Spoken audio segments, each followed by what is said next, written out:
What is your version of the middle ground between Democrats and Republicans right now to get through, to finally end this shutdown? I think it's important to remember that almost everybody in the Congress, both House and the Senate, want to get reelected. That's really number one. And how do they get reelected? Well, they do what the voters back home want. And right now, the voters back home, at least 60, 70% of them, want a solution. They want Congress to show they can get its act together, that they can find some kind of compromise. Most voters are not way off to the right. They're not way off to the left. They just want to get something accomplished and get something done. And that means that they have to stand up a little more. It requires more courage now than maybe years ago. That is, with social media and the hot house of Washington, D.C., and the echo chamber of Washington, D.C., the partisans are the ones that make the most noise. But those who want to get a solution, I think that's the vast majority of those in the Congress, have to just realize that really the people home do want compromise, and if senators were to compromise, they will then be able to send a package over to the president. In large respect, the president is virtually irrelevant. He changes his mind so often. He contradicts himself. And I think he will sign any reasonable package that the Congress, in this case basically the Senate, because they're the ones that really are in charge here, along with the House, send to him. Stand up. It's hard, but these guys ran for this job. So you got to be a little more courageous and do what's right and compromise, because that's what people at home want. Right. Now, the Republicans say that Democrats are holding government hostage over one issue, immigration, DACA here. Is now the time to really push this through, or can this be waited on for some time in the future? Well, there's always a way to skin a cat. By that I mean Democrats should stand up for DACA because it's so important. But there's generally a way they can do it, where the other side can save a little bit of face.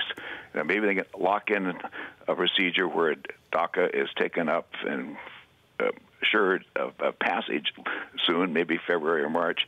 But look for ways to stand up for your principles, but give the other side respect. Listen to the other side a little bit. Let the other side have a little bit of face, and then work for a combined solution.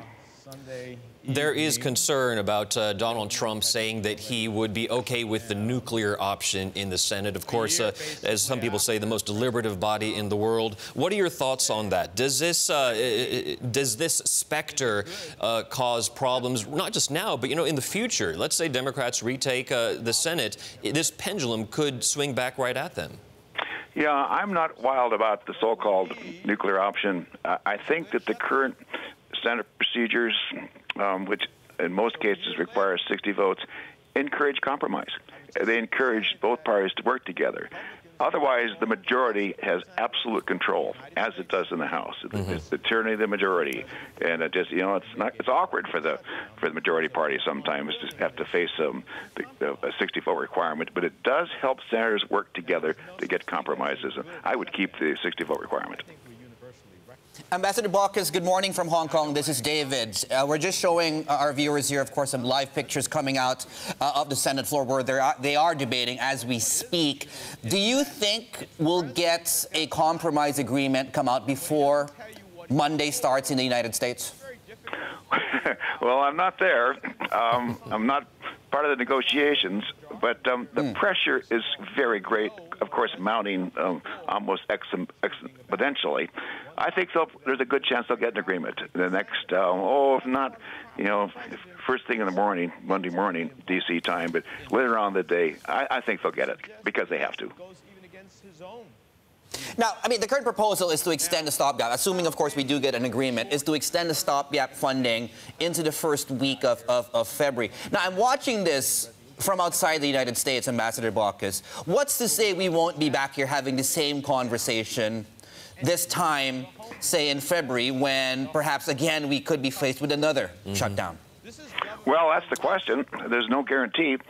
But if that's the case, I think there's going to be a bigger outcry among the public about what's going on in Washington. There's going to come a time when there's going to come a tipping point when enough's enough. And that's going to redound against most members of Congress. Don't forget, they want to get reelected. They want to do what they think the people back home want. They're going to be forced more and more to work more together if there are more shutdowns and more short-term CRs.